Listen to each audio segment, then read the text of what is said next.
ലോകത്തിലെ ഏറ്റവും വലിയ കരകൗശല വസ്തു എന്താണെന്ന് ചോദിച്ചാൽ ഇതാണ് മറുപടി. ബേപ്പൂരിന് മാത്രം അവകാശപ്പെടാവുന്ന പാരമ്പര്യമാണ് ഉരുനിർമ്മാണത്തിൻ്റേത്. കണക്കും കരവിരുതും കൈക്കരുത്തും ചേർന്നുണ്ടാകുന്ന അത്ഭുത നിർമ്മിതികളായിരുന്ന ഉരു ഗതാഗതത്തിനോ ചരക്ക് നീക്കത്തിനോ ഉപയോഗിക്കുന്ന ഒരു കാലം ഇനി ഉണ്ടാവില്ല. ഇന്നത് ആഡംബരത്തിന് വേണ്ടി മാത്രം നിർമ്മിക്കപ്പെടുന്നവയാണ്.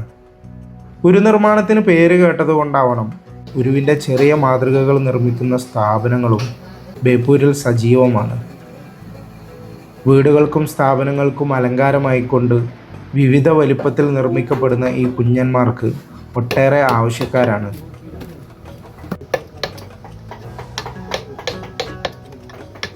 നാട്ടിലും മറുനാട്ടിലും, എന്തിനേറെ പറയണം ഖത്തറിൽ നടന്ന ഫുട്ബോൾ ലോകകപ്പിന് പോലും ബേപ്പൂരിൽ നിന്നുള്ള കുഞ്ഞൻ ഒരു കടൽ കടന്നു പോയിട്ടുണ്ട്. ഖത്തർ, ഒമാന്, കുവൈത്ത്, ദുബായ്. പുരാതന മാതൃകയിൽ പായകളോടുകൂടി തന്നെയാണ് ഏറ്റവും ചെറുതുപോലും ഇവിടെ നിർമ്മിക്കപ്പെടുന്നത്. കണക്കും കരവിരുതും ഇവിടെയും അത്യാവശ്യമാണ്. വലിയ ഉരുവിന് ഉപയോഗിക്കുന്നത് പോലെ തേക്കാണ് കൂടുതലായും ഇതിന് ഉപയോഗിക്കുന്നത്.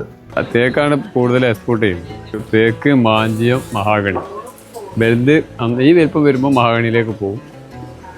മാഞ്ചിയത്തിന് പ്രാചീന കാലം മുതൽ കടൽ വഴിയുള്ള കച്ചവടത്തിന് പേര് കേട്ട കോഴിക്കോട് ആ കാലഘട്ടത്തിൽ തന്നെ ഉരുനിർമ്മാണത്തിനും പ്രസിദ്ധമാണ്.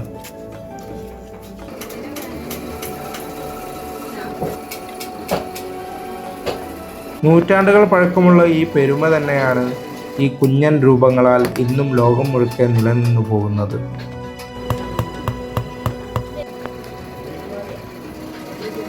ഒരുപാട് കുടുംബങ്ങളുടെ ഉപജീവനമായിക്കൊണ്ട് തലമുറകൾ കൈമാറി വന്ന ഈ കരവിരുത് ഈ നാടിൻ്റെ പെരുമയേറ്റിക്കൊണ്ടേയിരിക്കുന്നു.